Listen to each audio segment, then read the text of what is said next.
I imagine that his apartment is very organized. Think IKEA efficiency, but then with having that unnatural, innovative nature. You see him blow by, you might think that's a mistake. It's not a mistake at all.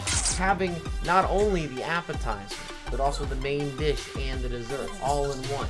What's happening, my beautiful people? My name is Mike LaBelle. Welcome back to the YouTube channel. I know that you've already hit the LaBelle. Today's gonna be a special day. We are analyzing, breaking down, teaching you how to play like BorisLegend. And we did an initial video discussing Anders' gameplay, and I asked you what other players or personalities would you like to see more details in terms of how to generate what they're able to accomplish on the virtual pitch. My man, BorisLegend, Lapanje, very good friend of mine, came up frequently. So perfect. I'm going to give you the ins. I'm going to give you the outs. If you like this concept, you want more of it, please like the video and comment down below, because Ivan has a lot of technical play with the skill moves. What skill move breakdowns are most interesting to you? What players or competitors, pro players, esports, aficionados, personalities, live streamers, who do you want to see me talk about next? Down below right now. 3, 2, 1. That's a comment. Thank you. Let me know. Not holding you up. Also linked below is Boris's social channels if you're not following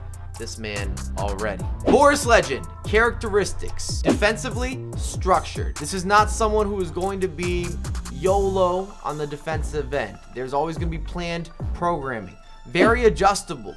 He pivots to his opposition. So sometimes you're going to see a more aggressive, more balanced, more passive play. It depends on his opponent. Does a really good job of reading his opposition. Boris is also known as a technical player. You're going to see a lot of the fine details. I almost want to say this could be a Swedish thing or a Scandinavian characteristic in general. A lot of these guys are very offensive focused and very technical with some of the small particulars. I imagine that his apartment is very organized. Think IKEA efficiency, but then with having that unnatural, innovative nature. And Boris is known for his erratic final third play, his breakdowns, which you're gonna see with skill move combinations that maybe you're not accustomed to having in your arsenal or your back pocket or in the lock. Just wait for it. Let's talk gameplay. As promised, we get started with some of the combinations within the box. The play, it's juggling around, team press, we notice well.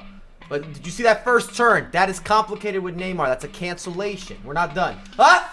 Another cancellation with the La Croqueta cancel, which is used at a competitive level frequently. It's easy on the eyes, and it gives you one movement where you can then shift the direction as you're in the midst of completing that skill move. So you're seeing a lot more cancellation plays in general, but it is not an easy maneuver. You might be thinking with your hands, how do I do this? I'll make a tutorial that details everything around it, but many of you watching this video will not have the ability to do this reactively, at least not without a lot of practice. You have to be an advanced skill move professional, or maybe even just an enthusiast in terms of your investment of time to be able to do this on cue.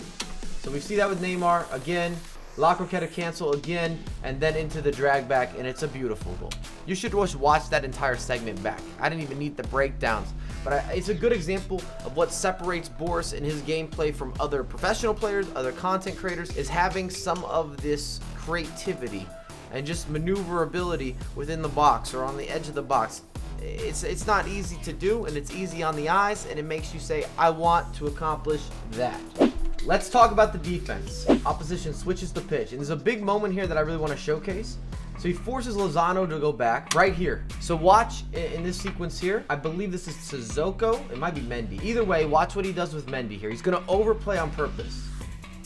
It is Mendy. So with Mendy, Boris is going to take this player. Here, you can see him.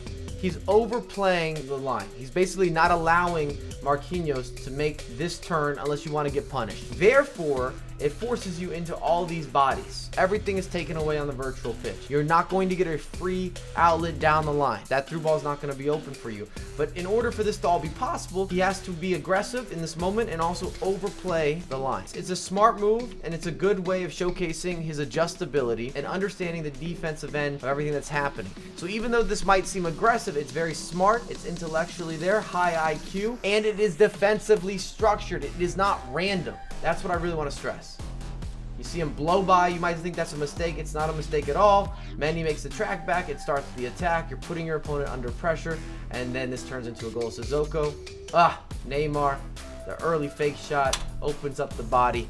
cross the body, back of the net. We're not done. Remember, defense wins championships, and it also starts easy attacks. Mane is making an overlapping run to Adama. Adama's gonna resurface here, and we're talking about Boris on the defensive end. So he's got Mbappe versus Mendy. Mendy is waiting for his chance, or in this case, Ivan is waiting for his chance in order to put pressure on that Mbappe. If you go too early, you go too soon. If you go too late, all that's gonna be bad. So timing is very important in this moment. And he's gonna get the takeaway. Big step there. Mendy overtakes possession. Now look at this attack. You see a double touch or a double tap on the pass command that gives you a little bit of a lofted pass, and you can already foresee what's going to happen here. You got attacking players, you've got an overlapping run up top. Boris has cued for the pause, wait for the space to open up. Hits the feet, driven pass. There's the run to Mbappe, and then you're going to get a couple of ball rolls. And a lot of you would do the single ball roll, but it might not have been enough. You have to have that secondary ball roll to open up the angle, beat the goalkeeper, especially after all these passes. You're seeing some of the variety, which I believe is important when you're making how to play like somebody videos. That what they do well in many different facets of the game. We're back. Defense. It's coming. He's putting pressure again. He's got a trap going on in this position.